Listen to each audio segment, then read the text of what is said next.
Thank you for the introduction. Nice to be here, and thanks to the organizers and Professor Papanikolas for inviting me. I am going to present you a view from the oil and gas industry. My background is oil and gas. I have been oil and gas all my life.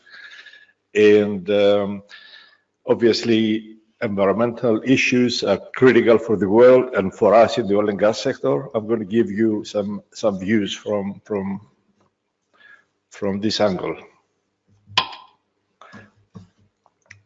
This is the content of my presentation. So let's start with an overview. First of all, the United Nations Intergovernmental Panel for Climate Change, as you know, produced a report in October, which states that global warming has already exceeded 1 degree C and is on track to reach a temperature increase of 3 degrees C by 2100, well in excess of the Paris Agreement, with far-reaching unprecedented changes in all aspects of society. And a key issue now is how to achieve the Paris Agreement goals. So not just accepting that there is a problem and defining the problem. How do we all accept there is a problem. So how do we get there?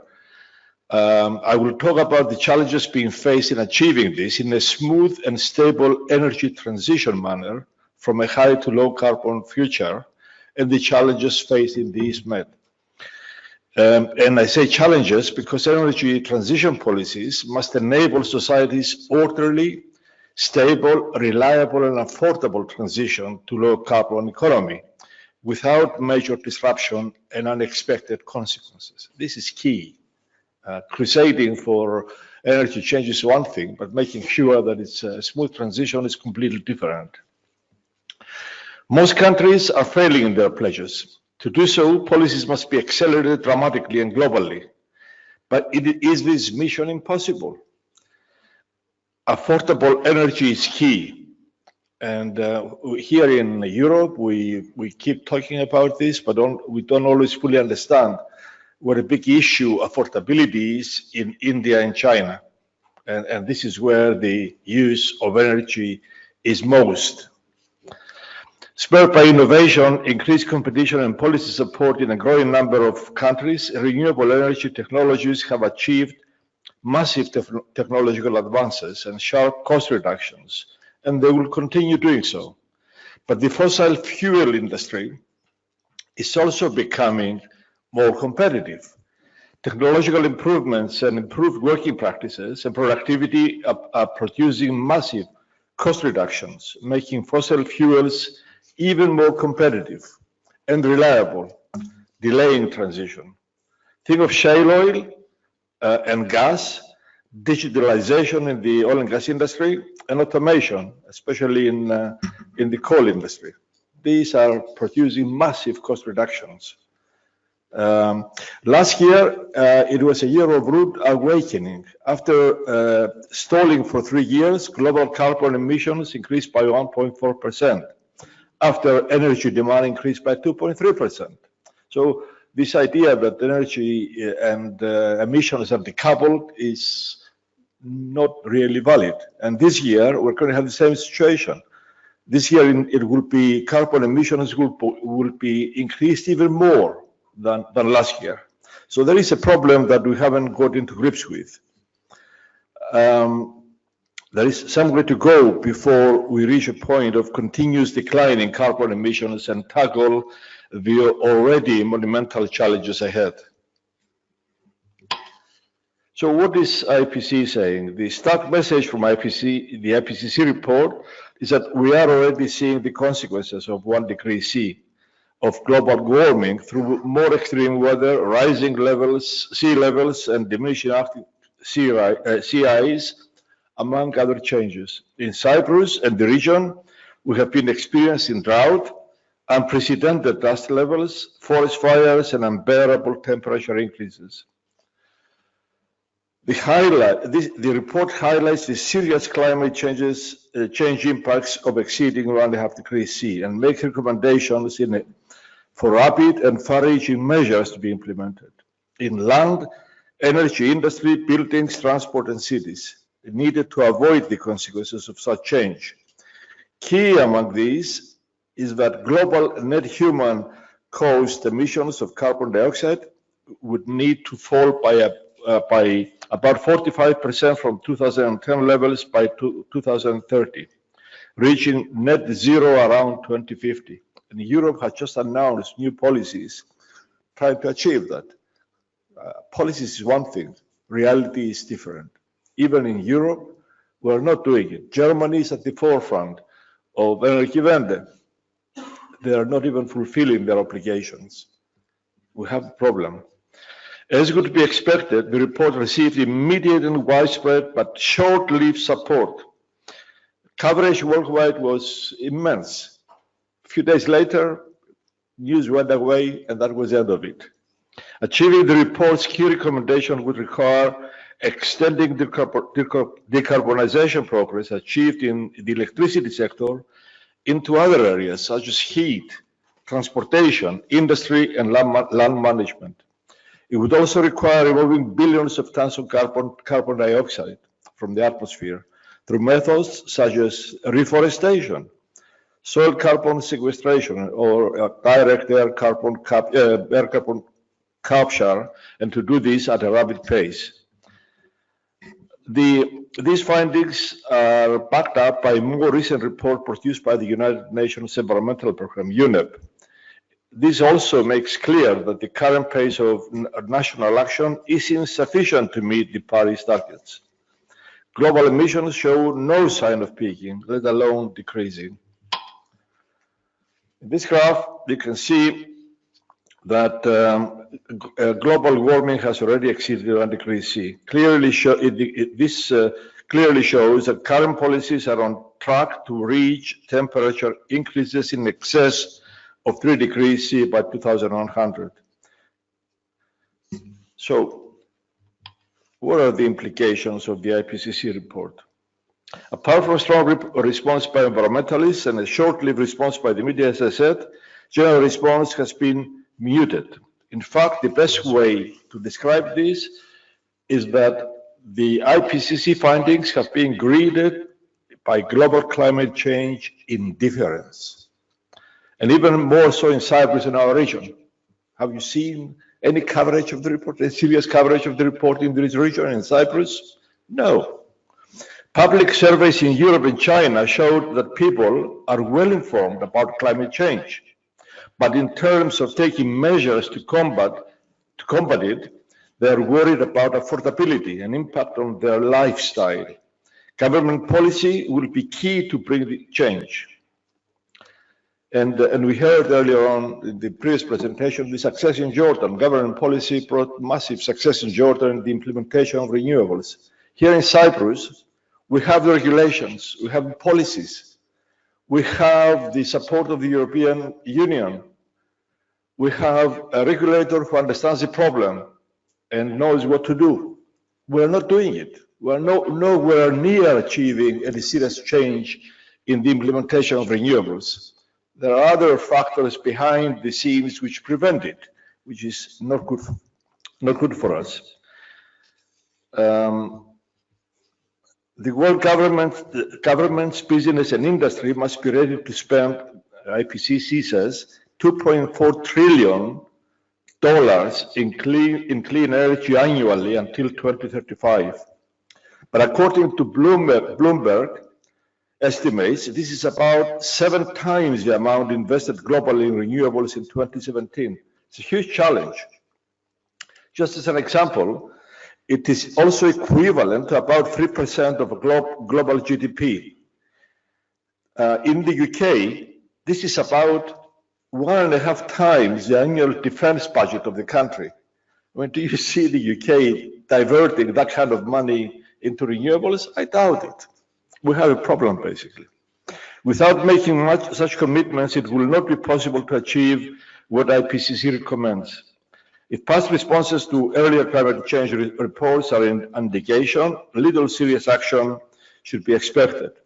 Responses by major economies so far do not give confidence that it will be any different now. And if you read the reports coming out of Argentina, it seems that G20 is sort of quietening down the response to these issues, Why? Because they want to achieve consensus and want to satisfy President Trump. So the G20 report, it's going to play down environmental issues. Not a good thing. The key to all of this may not lie in the developed world, but in Asia, where with China and India at the forefront as the lead energy consumers in the world. It is highly unlikely that these countries will sacrifice economic growth and energy security by divesting from coal even by 2050. The hope lies in the faster growth of renewables, something which the IPCC report may accelerate. Just as an example, after the United States imposed sanctions and tariffs on China, in October, China changed its policies and relaxed restrictions on clean air, which allowed the increase of production and consumption of coal, despite all of these reports. On the other hand, both China and India are investing huge amounts of money and increasing implementation of renewables in a big way, not because they're green, because they're cheap. And they will do it. With help, they will do it. And this is where I believe hope lies. The world needs to decarbonize, and all countries must do it collectively. But it remains to be seen what emerges from the review by the world governments at Katowice in next month. So who are the polluters? You can see from here that OECD country emissions were going down but stalled over the last few years. China's emissions, after going well for 3 years, are now going up. India, Asian and Middle East countries do not show any sign of slowing down. The common factor to all is economic growth. Emissions go up as the economy grows and slow down when the economy slows down. The coupling, as I said, hasn't really happened. With projections that the economies of countries in Southeast Asia will double by 2050, as populations increase, without massive change, this does not bode well. In fact, the International Energy Agency forecasts in its latest World Energy Report issued last month that even if all countries implement their Paris pledges, coal consumption will not decline, but will remain flat to 2040, and CO2 emissions will increase by 11%, mostly due to Asia. That's just by following what all countries pledged in Paris. Not good enough. It won't take us anywhere where we should be.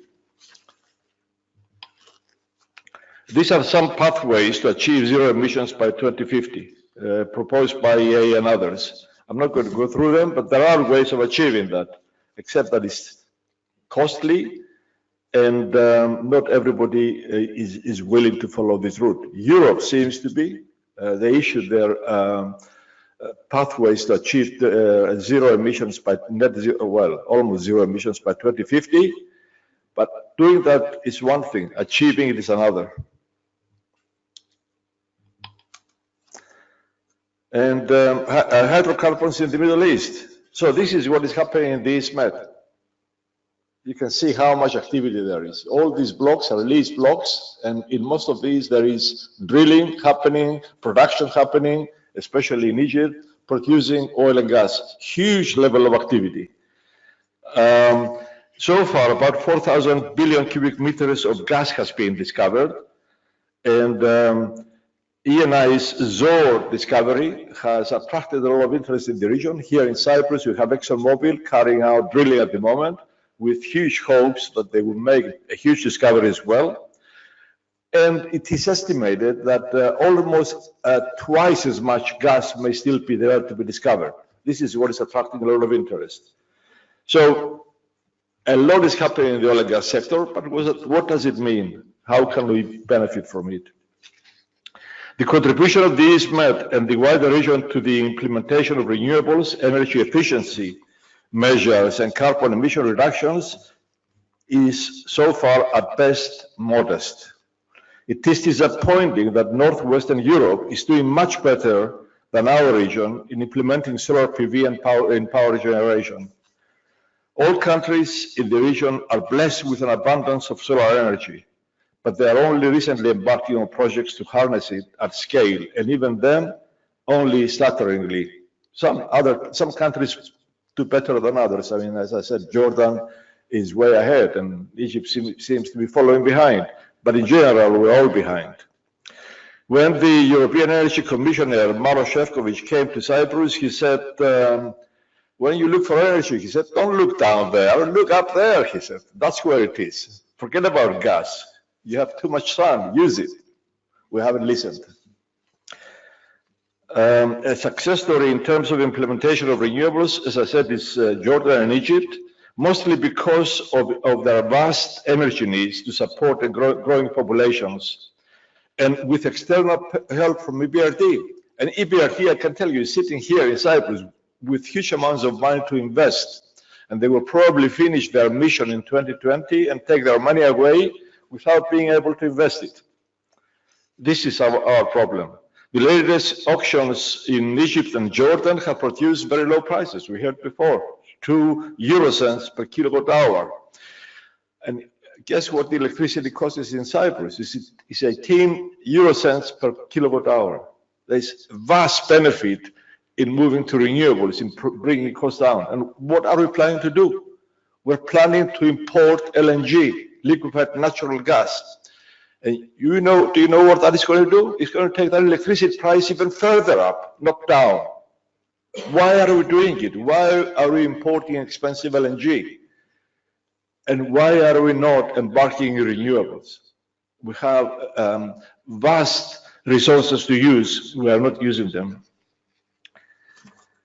Turkey and Greece are also holding on to their coal and lignite power plants. In fact, Turkey is in the process of adding another 18.5 gigawatts of coal power. Need to rush through it, but basically just over 5% of Middle East power came from renewable sources, including hydro in 2016. Based on current plans, by 2035, this may increase to about 19%. Positive, but there is still a long way to go given the potential. So what is Cyprus doing? Much of the reaction to the IPCC report has centered around bolstering use of renewables. But in Cyprus, we are dragging our feet, as I said. Instead of pulling all stops and implementing renewable power, especially solar power, as fast as we can, we are about to import LNG. Switching from oil to natural gas, even if we bring the LNG and switch all of our electricity generation to gas, it will bring emissions down by 28%. But this is nowhere near EU's target to achieve 40% reduction by 2030 in comparison to 1990 levels. And certainly very far from what IPCC recommends. And it may prevent achieving 32% renewables in EU's new target by 2030. Solar power could achieve that and much more. It could also bring electricity prices substantially down. A recent ranking shows how European countries stack up on climate protection. Cyprus is in 24th position within Europe out of 28 countries, together with Malta. Categorized as very poor. We're not doing well. So what can we do in the region? So far, where measures to implement low carbon fuels have been a success, it has been mostly for commercial, but also security of supply reasons, not just because of wanting to be green. The most successful switch has been to natural gas. And as I showed earlier on, the region is blessed with abundant gas. We can make use of it, at least initially, to benefit from it. Use the locally available gas. Cyprus is about to import gas. It's not a local, we have gas in Cyprus already, but we are not, I mean, we said we are going to sell Aphrodite gas to Egypt, and an agreement has more or less been reached. We're selling the gas to Egypt, but we are importing expensive LNG. What's going wrong? I mean, I know the answers, but I'm not going to give them here. Removal of fuel subsidies is also a big issue in the region, and in Egypt in particular. But at a workshop in Jordan I attended earlier in the year on the Dead Sea, somebody said the problem is endemic corruption. And they explained why. They said that with a fossil fuel project, not only do people make money during the construction phase, they also make money during the life of the project on the gas or oil contracts or LNG contracts. With renewables, the cost of construction is a lot less, so you make a lot less money, and certainly during operation, you don't make any money at all. So they're not attractive. People don't understand. People just pay the cost of electricity, sadly. So these conferences in Cyprus are attracting an incredible, this is the third one I attend, another one by Cyprus Institute earlier in the year, another one by Cyprus University last month. Very successful conferences. They attract all the people, all the experts to tell us what to do. Who is here? I mean, look at the audience here. Who is here from our politicians, our decision makers here in Cyprus to listen to this and do something about it? Nobody. And that's a sad indication of where we are and where we are going. Thank you.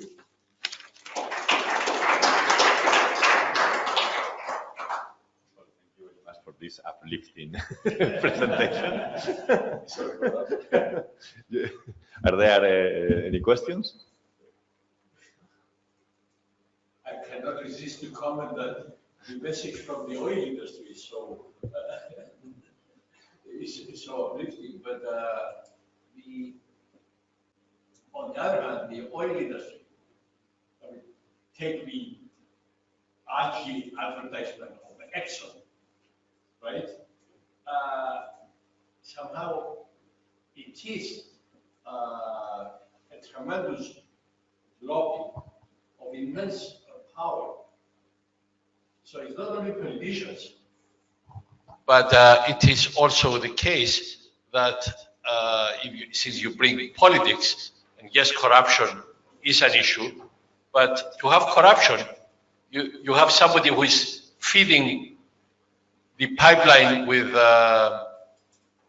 money of various colors, mostly green, to get this stalling of the issue. And you are a key player in the oil and gas industry. I mean, what is in order to have corruption, somebody is willing to pay lots of money to have corruption, to really stop or slow a solution of planetary dimensions. So, since you are an insider in the oil industry, why don't you tell us about that part of as the law says there is active corruption and passive corruption. Passive is there if you receive the money, active is you give the money. So what about the first line? Well, I'm glad to say that obviously corruption was endemic everywhere, including the oil industry. It has improved considerably. It's not the case anymore that there is a kind of corruption. Sorry, can you speak with the microphone, because there are people, I don't know, political maybe, and because there are people online, and yesterday I didn't work people from the okay, so basically there were problems that have been massively reduced, but also the oil industry has been changing. I mean, if let's differentiate between European oil companies and American oil companies. European oil companies like Shell, BP, Total, even ENI have embraced the need for change. They have been investing considerable amounts of money into renewable energies and industries, and they're committed to that. If you listen to what the top people from BP and from Shell have been saying over the last couple of years, you will see that they fully embrace the need for change. The American companies are lagging behind, no question about it. And maybe President Trump is an embodiment of what is happening in North America. In North America, they believe that it's all going to be commercially driven. They have a point in some respects, in the sense that the United States has done better than most in reducing carbon emissions. And they don't have any policies for reducing carbon emissions. They have done it by using gas, cheap gas, shale gas. Switching from coal to shale gas has been done because of commercial reasons, and yet it has been very successful in propelling the United States ahead of everybody else in terms of carbon emissions. In Europe, we are moving ahead with times, and Shell is saying now that their business is no longer just oil business, it's energy business. They intend to be around for a long time to come, and they intend to be an energy company. But also, they have a responsibility to keep the lights on, in the sense that a transition takes time. And during transition, if for any reason they stop producing oil and gas or stop developing new projects for oil and gas, I can tell you it won't take very long before the availability of oil and gas becomes scarce. And you saw what happened only a few months ago when OPEC reduced oil production. Prices skyrocketed, and the impact of that on countries like India is immense. India has been trying to switch to gas. They have now stopped. They can't afford it anymore. They're back onto coal. Why? Because prices were high. So there is a problem there. We need to achieve this transition in a gradual manner, in a way that the oil and gas companies don't just stop functioning, because we stop function too. And without energy, without all the energy we need, prices are going to go up and the impact is going to be horrendous. So it's a tremendous responsibility on the oil companies to achieve this transition. They understand it. But they also equally come and tell us that it's not their job to decide where the world is going. It's governments that need to decide. Governments decide to do or what policies to implement, the policies to implement. We heard from Jordan that the beginning of the change was government policies, and they were very successful in doing that. Governments must also take their responsibilities. Sad to say that here in Cyprus, I don't believe we are. I don't believe our government is taking its responsibility seriously. As I said, the regulator is keen, he knows what needs to be done, but his hands are tied. He cannot implement freely the change we need to achieve a transition to renewables. These are the problems. We have time for one more question. Thank you for a very nice presentation. It's provocative in the positive meaning. I may add that oil and gas can be smuggled into any country, but solar and wind cannot be. My question is, where is the stand of the electricity company in this dilemma in Cyprus? Well, the electricity company is stuck in between. First of all, because of European regulations, they are not allowed to go and develop their own renewables. Cyprus is very small. We need to find ways to go around these problems. The electricity company is willing to get involved in renewables, is willing to develop projects, is willing to market the electricity coming out of renewables. But our regulations, because of European Union regulations, are not allowing that. There are ways to go around it, but we haven't done it. So we're stopping them from doing it. And as a result, we are paying the price. It's expensive. As I said, electricity is expensive. And the switch to LNG is going to make it even more expensive. The electricity company is in the middle. It's the pig in the middle. They don't make the decisions. They merely implement others' decisions. So we can't really blame them. The only thing we can blame them is that they're very inefficient. It's an employment organization. They employ a huge number of people, and they go unchecked because it's a monopoly. They can employ a huge number of people. The cost of electricity goes up, and nothing happens because there's no competition.